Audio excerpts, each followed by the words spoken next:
Is it really important for you to study philosophy and uh, methodology and history of yoga if you know for a fact that all you want to do is teach fitness yoga classes? And all I can say is yes. So basically, if you want to teach yoga, you need to understand what yoga is. And yoga is much more than just the physical postures. And even if that's where you started and what you really love and what has been the calling to bring you to yoga, to become a teacher, and even if that's all that you are going to actually teach in your circumstances, you still should be an authentic yogi, which means you really need to know all the other stuff.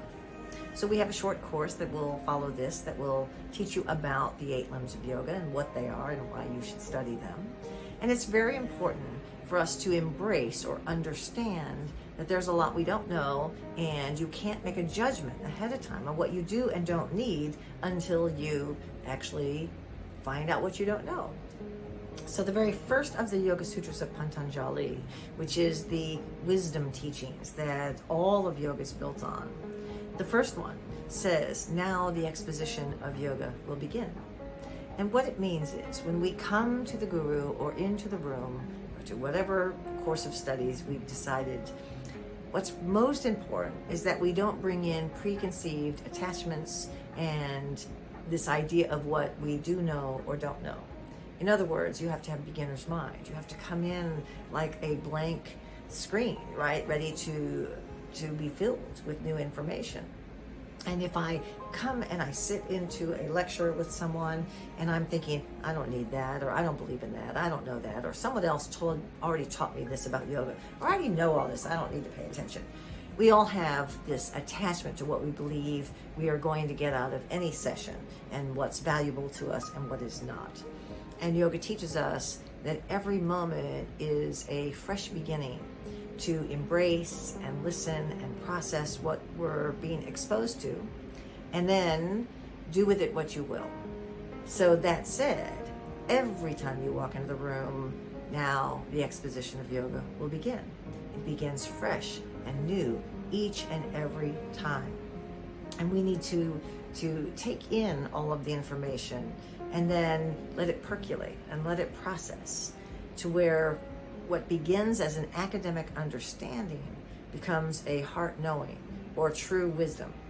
And that process happens when we transfer the information that we get intellectually and we apply it to our lives, and we start to understand what is the true yoga and what is yoga to me. Nobody else can really define that for you. And this is why experiential learning is so important in yoga. It is taught all through the Yoga Sutras that you cannot learn once removed. This is why some of these programs that don't have interaction with somebody really won't get you to the place you need to be. So yoga teaches us that everybody is individual and every experience is individual. And as we learn these different sutras and everything else, they have to be applied to us for our own interpretation. One of the Yoga Sutras tells us that you must have a guru, you must have a teacher. And right after that, it also says, but don't trust your teachers. And you might think, well, that's very contradictory. What does that mean? And what they're saying is, while a teacher can tell you something, no matter what they're training you, they are human and they have their own veil of how they see the world, their own sense of reality. Therefore, everything taught to you will be influenced by their opinions, by their experiences, but what they know to be true. And this is why when you are trained in yoga, this idea of maybe journaling or processing or meditating on the lessons that we learn, and the experiential learning, which means I actually do them before I teach them, allows me to have firsthand knowledge of what it is. You cannot listen to someone teach you all about meditation and decide I'll be a good meditation teacher because I know a bunch of stuff if you've never meditated yourself. If you've meditated yourself, you've probably had a lot of failures. You've hit a lot of walls. There have been days when you've been agitated and you just didn't want to do it. Days when it was very successful, days when it absolutely was not successful.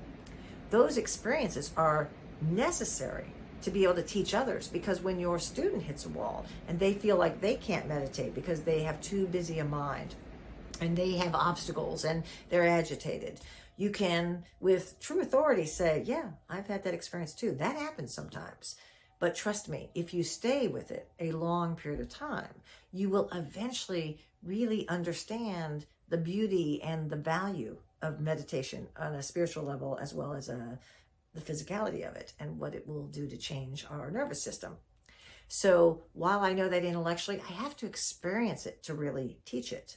And I cannot teach someone that you can get through the process of the agitation and the annoyance and the untrained mind unless I've done enough meditation that I have learned to kind of pull in the reins and actually find myself able to do it. So we have to be a yogi first before we can teach it. And this is one more reason why it's real important through classical yoga to understand all of the teachings, because it gives us a foundation to know why we teach what we do. So it's not just about how to teach, it's about why we do it and what the long-term goals will be if we really follow the path of yoga.